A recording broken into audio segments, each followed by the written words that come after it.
अस्सलाम वालेकुम dear students, welcome to my channel learn basic math. मेरा नाम मोहम्मद सलीम है। डियर स्टूडेंट्स, लास्ट वीडियो में हम लोगों ने टाइप्स ऑफ मैट्रिसेस पढ़े थे, सिमेट्रिक मैट्रिक्स और स्क्यू सिमेट्रिक मैट्रिक्स के बारे में पढ़ा था। आज की वीडियो में हम लोग एक्सरसाइज 1.2 स्टार्ट करेंगे जो इसी से रिलेटेड है। अगर आप लोगों ने टाइप्स ऑफ मैट्रिसेस वाली वीडियो नहीं देखी, उसका लिंक मैं डिस्क्रिप्शन में शेयर कर दूंगा, तो काइंडली उसको पहले देख ले ताकि आप लोग को ये एक्सरसाइज समझ आ जाए। ये एक्सरसाइज बहुत एक इजी एक्सरसाइज है और इंशाल्लाह आप लोग को बहुत अच्छे से समझ आ जाएगी। अगर कुछ भी समझ नहीं आए तो आप लोग कमेंट्स में पूछ सकते हैं। तो स्टार्ट करते हैं। एक्सरसाइज 1.2 है, identify row matrix, column matrix, square matrix, rectangular matrix from the following matrices. यानी कि ये जो गिवन मैट्रिसेस हैं इनमें हम लोगों ने आइडेंटिफाई करना है कि कौन सा रो है, कौन सा कॉलम है, कौन सा स्क्वायर मैट्रिक्स है। ये सारे टाइप्स ऑफ मैट्रिसेस है जो हम लोगों ने लास्ट वीडियो में डिस्कस किए थे। तो आज हम लोग स्टार्ट करते हैं इसको। क्वेश्चन नंबर 1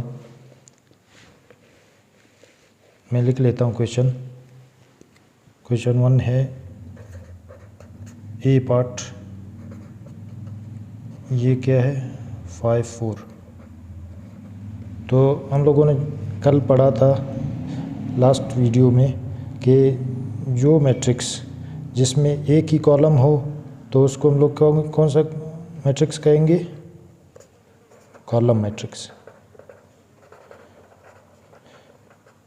स्टूडेंट्स, मेरे ख्याल में ये बहुत इजी क्वेश्चंस है, इसको हम लोग बुक में डायरेक्ट सॉल्व कर लेते हैं। इसको डायरेक्ट पेज पर सॉल्व करने की ज़रूरत नहीं है, आप लोग को बुक में भी इंशाल्लाह समझ आ जाएगी।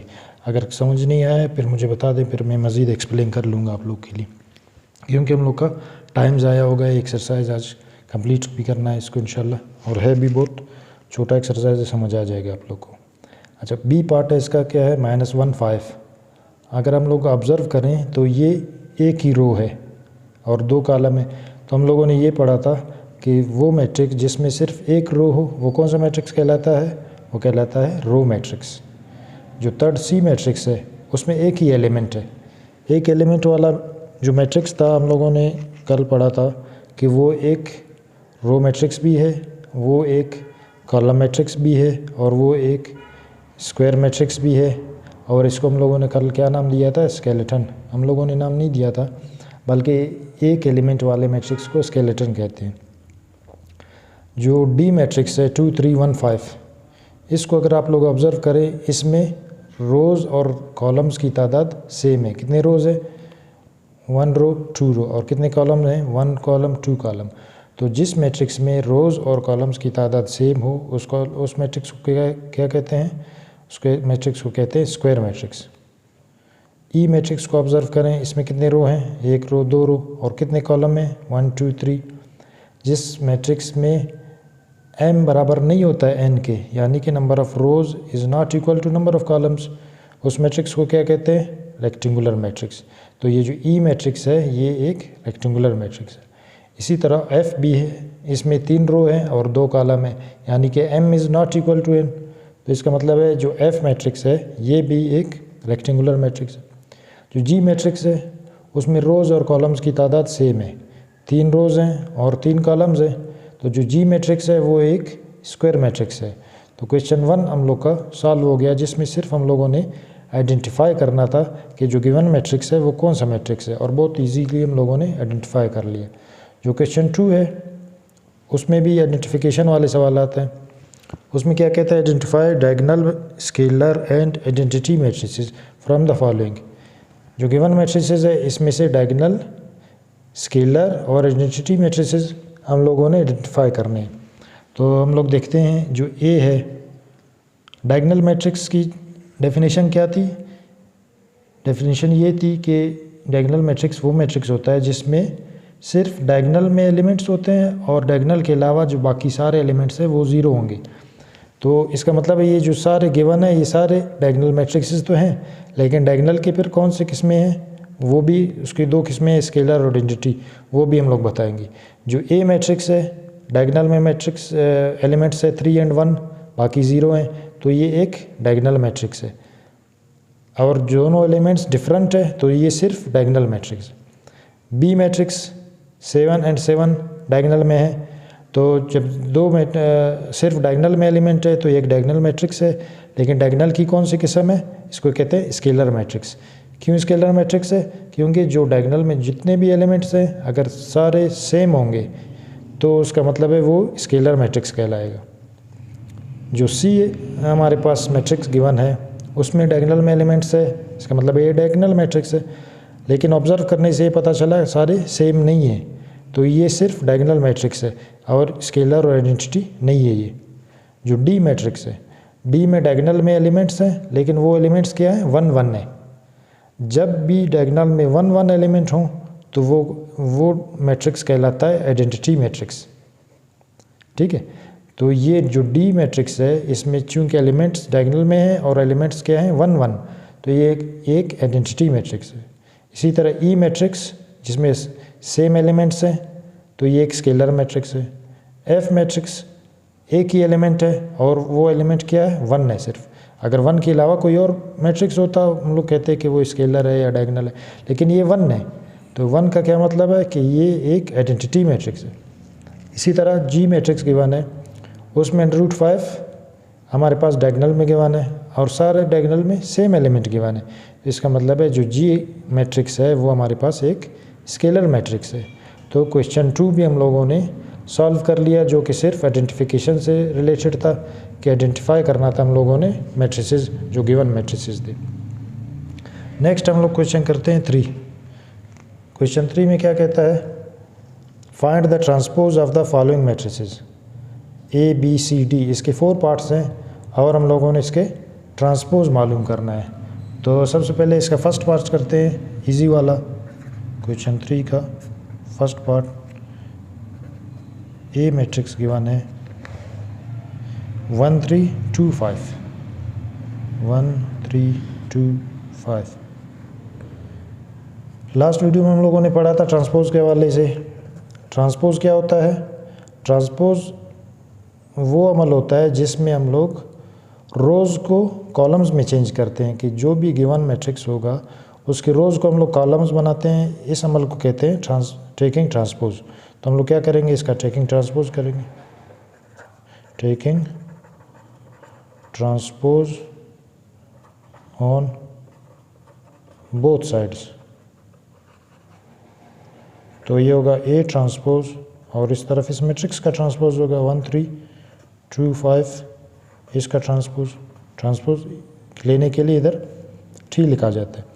तो इसका जब ट्रांसपोज ले लेंगे हम लोग, क्या होगा, ये जो रो है ये कॉलम में कन्वर्ट हो जाएगा, यानी कि 1 3 इस तरफ है, 1 3 इस तरफ आ जाएगा। ठीक है, फिर 2 5 इस तरफ है, 2 5 इस तरफ आ गया। तो ये क्या हो गया हमारे पास, इसका ट्रांसपोज हो गया। तो हमारा आंसर यही है। सिर्फ हम लोगों ने यही मालूम करना था कि जब किसी मैट्रिक्स का ट्रांसपोज लेते रोज़ को कॉलम्स में कन्वर्ट करना है हम लोगों ने सिर्फ बस। जो उसका बी पार्ट है वो आप लोग का होमवर्क है, और सी पार्ट कर लेते हैं चले, फिर डी पार्ट आप लोग का होमवर्क होगा। तो सी पार्ट क्या है इसका, थर्ड पार्ट, यानी कि C is equal to A B minus C D E F। Solution में क्या लिखेंगे, टेकिंग ट्रांसपोज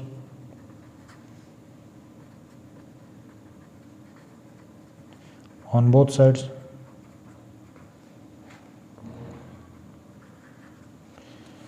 ट्रांसपोज लेते हैं C power T is equal to A B minus C D E F, इसका ट्रांसपोज। जब इसका ट्रांसपोज हम लोग लेंगे तो हमारे पास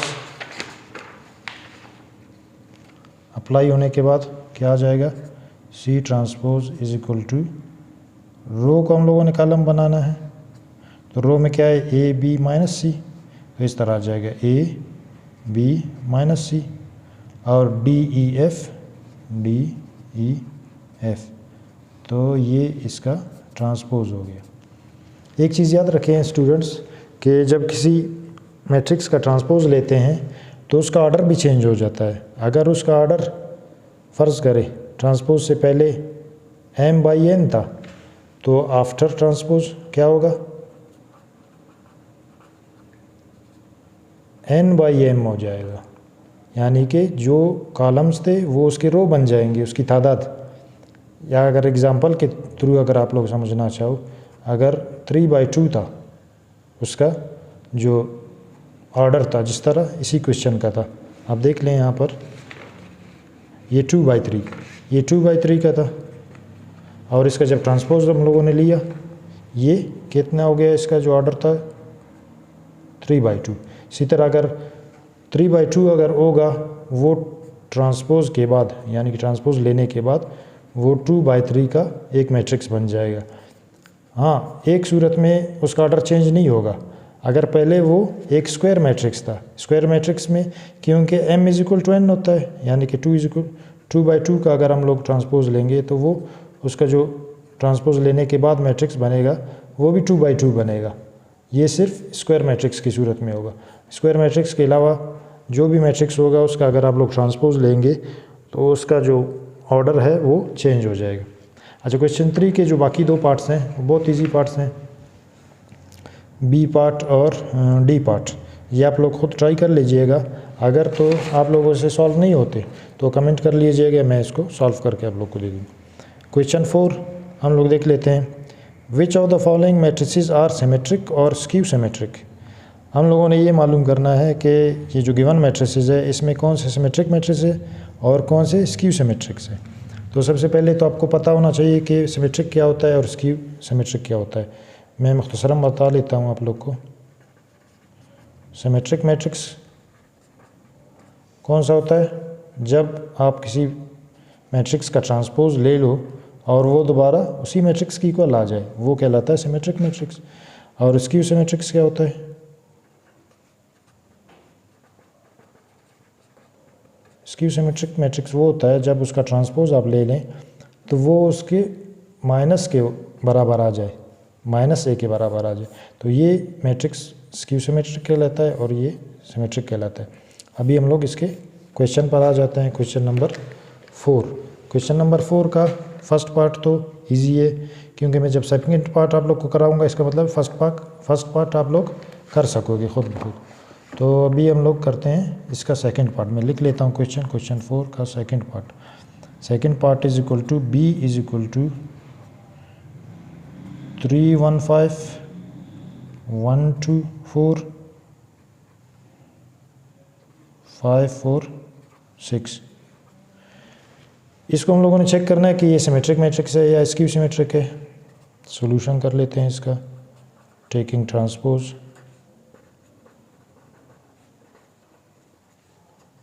ऑन बोथ साइड्स, तो हो जाएगा बी ट्रांसपोज और इस तरफ इस मैट्रिक्स का ट्रांसपोज 3 1 5 1 2 4 5 4 6 इसका ट्रांसपोज। जब इसका ट्रांसपोज लेंगे हम लोग स्टूडेंट्स तो इसका आंसर क्या आएगा हमारे पास,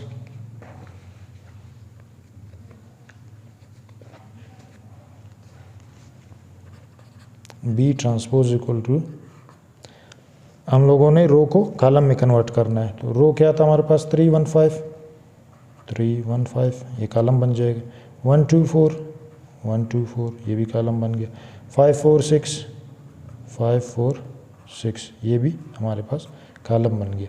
अभी इसको ऑब्ज़र्व कर लें कि ये दोबारा बी के बराबर आ गया या नहीं। अब देख ले 315 124 एंड 546 ये बी मैट्रिक्स था हमारे पास और ये बी का ट्रांसपोज है, तो इसका मतलब है बी ट्रांसपोज आपके पास इक्वल टू बी आ गया। 10 आप लिखेंगे 10 the given matrix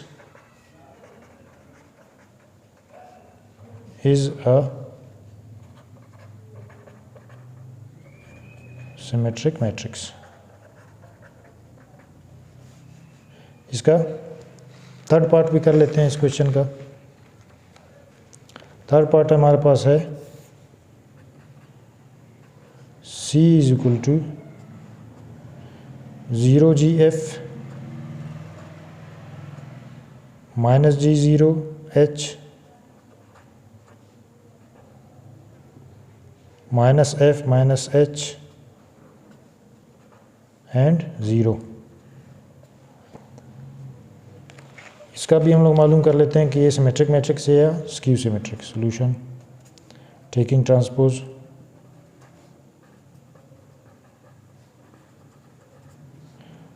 C transpose is equal to 0 G F minus G 0 H minus F minus H 0। इस मैट्रिक्स का ट्रांसपोज, जब ट्रांसपोज हम लोगों ने ले लिया तो क्या आएगा हमारे पास, रोज़ कॉलम बन जाएंगे। 0 G F 0 G F minus G 0 H minus G 0 H minus F minus H minus F minus H and 0। ये C ट्रांसपोज हो गया। अभी अगर इसको मैं कंपेयर करूं क्वेश्चन के साथ तो ये सेम है, लेकिन माइनस का फ़र्क है। यहाँ पर G प्लस का है, F प्लस का है, या G माइनस का है, F माइनस का है।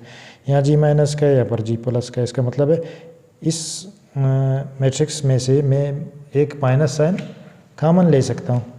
आप लिखेंगे taking minus sign as common.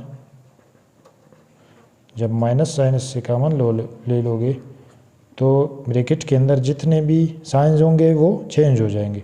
0 G minus का था प्लस का हो जाएगा, F माइनस का था प्लस का हो जाएगा, और G प्लस का था माइनस G हो जाएगा। फिर 0 H माइनस का था ये प्लस का हो गया, F माइनस का हो गया, ये H माइनस का हो गया, ये 0 इसी तरह रहा। तो अभी आप ऑब्ज़र्व करें इसको क्वेश्चन के साथ। क्वेश्चन क्या था, 0 G F minus G 0 H minus F minus H 0। तो हमारे पास जो आंसर आ गया 0 G F minus G 0 H minus F minus H 0। इसका मतलब है C ट्रांसपोज इक्वल हो गया किसके, माइनस C की। ये माइनस और ये टोटल C, तो ये C ट्रांसपोज माइनस C के बराबर हो गया। इसका मतलब है ये this is skew symmetric.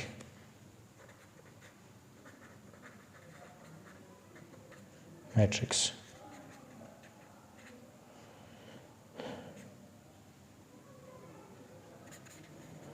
Dear students, आज एक्सरसाइज 1.2 हम लोगों ने कंप्लीट कर लिया। 1.2 ख़त्म हो गया। नेक्स्ट वीडियो में हम लोग ऑपरेशंस ऑन मैट्रिसेस पढ़ेंगे, addition and subtraction of matrices, और बाकी उसकी जो ऑपरेशंस होंगे मैट्रिसेस के ज़रिए से वो पढ़ेंगे। डियर स्टूडेंट्स, अगर आप लोग को मेरे वीडियोस पसंद आ रहे हैं तो काइंडली मेरे चैनल को सब्सक्राइब करें और इसका बेल आइकन भी दबा दें और आगे दोस्तों के साथ शेयर करें, ताकि जो नॉलेज है वो सबके साथ सबको मिल जाए। तो मेरी ये कोशिश है कि मैं आसान से आसान तरीके से आप लोग को समझा लूँ, ताकि आप लोग को कोई मुश्किल नहीं हो और सारे क्वेश्चंस आप लोग को आसानी से आ जाएं। फिर भी अगर कुछ समझ नहीं आए फिर कमेंट में आप लोग पूछ सकते हैं। बहुत शुक्रिया।